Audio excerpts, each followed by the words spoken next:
Esta semana, o Real Economy visita o Banco Europeu de Investimento no Luxemburgo. Vamos falar precisamente dos investimentos que a Europa tanto necessita, seja ao nível dos transportes públicos, dos veículos amigos do ambiente ou das infraestruturas.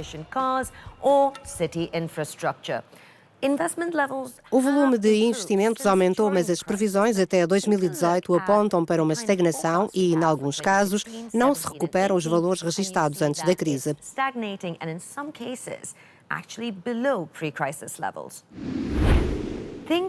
Lembra-se do cubo Rubik, ou cubo mágico? Para aumentar os níveis de investimento, temos que conjugar várias faces: as regulações financeiras, a dimensão dos mercados, a instabilidade política. Uma das soluções passa pelo Fundo Europeu para Investimentos Estratégicos. Vamos fazer um balanço do seu percurso.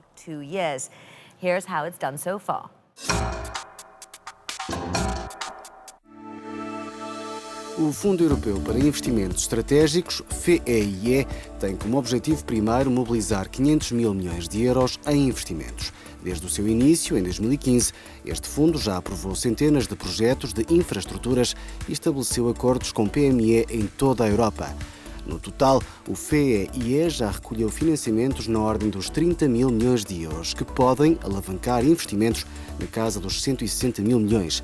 Isto representa cerca de metade do objetivo programado para 2018. A versão 2.0 do fundo propõe prolongar o plano de investimentos por mais 3 anos. Através das chamadas garantias europeias e das verbas complementadas pelo Banco Europeu de Investimento, o FEIE alcança uma base que poderá ser alavancada até à meta de 500 mil milhões de euros de investimentos.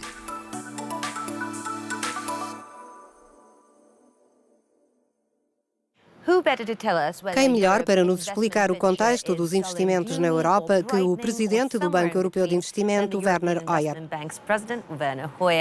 A reatualização do Fundo Europeu e a estagnação dos níveis de investimento indicam que correr riscos ainda não compensa.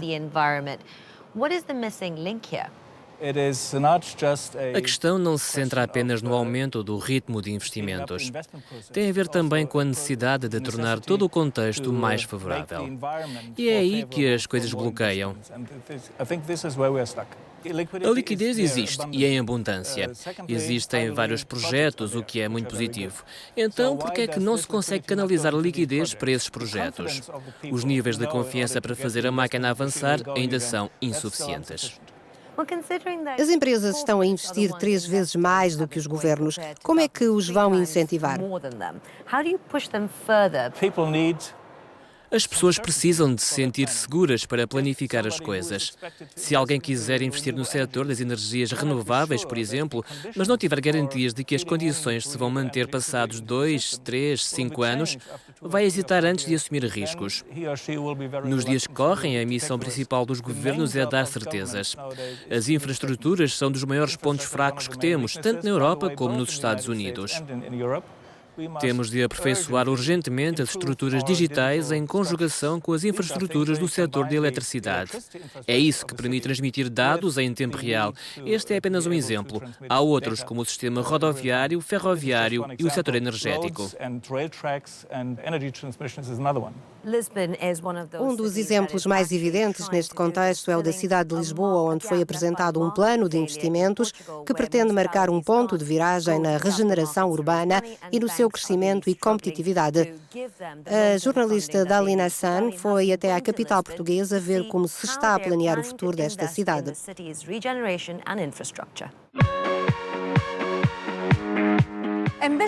Os objetivos são claramente ambiciosos. Lisboa pretende reinventar-se e, para isso, aposta em vários projetos de infraestruturas.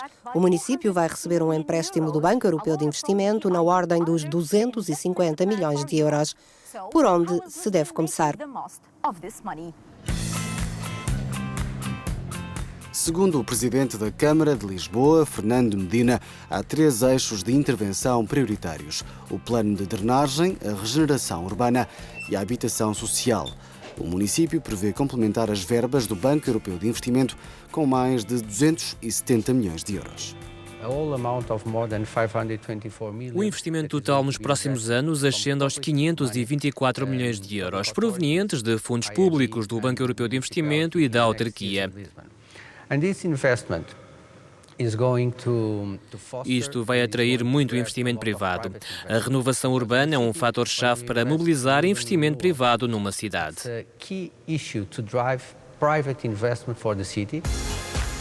Uma das prioridades é então resolver o problema crítico que consiste nas inundações que Lisboa sofre recorrentemente. O plano de drenagem envolve um investimento de mais de 180 milhões de euros, que inclui a construção de 2 túneis. O plano de drenagem vai ser implementado ao longo de um período de 15 anos. Aqui neste local vão iniciar-se as perfurações para construir um túnel de 5 km de extensão. A recuperação do bairro da Boa Vista, onde nascem novas habitações amigas do ambiente, é um dos exemplos do que se pretende fazer em termos de colaboração com o setor privado.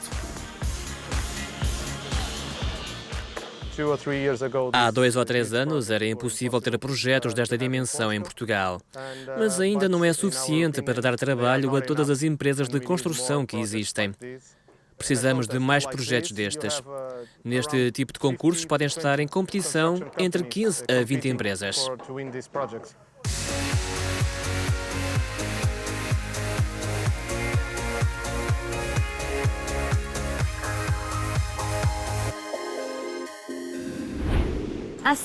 No entanto, este exemplo não representa o quadro geral na Europa. As PMEs, que são as principais empregadoras, registram um volume de investimentos ainda reduzido. Tem isto a ver com a falta de acesso ao financiamento ou a questão vai mais longe?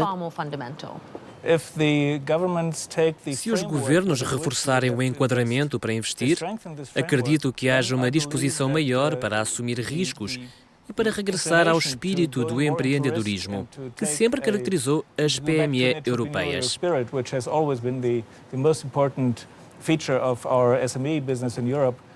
O acesso ao financiamento é um problema na Europa. 80% do financiamento das PME e das grandes empresas passa pelos bancos, não pelo mercado de capitais. Ou seja, há ainda um fosso enorme a colmatar. Os bancos privados vão passar a emprestar mais? Sejamos honestos, a margem de manobra dos bancos comerciais tem vindo a reduzir-se.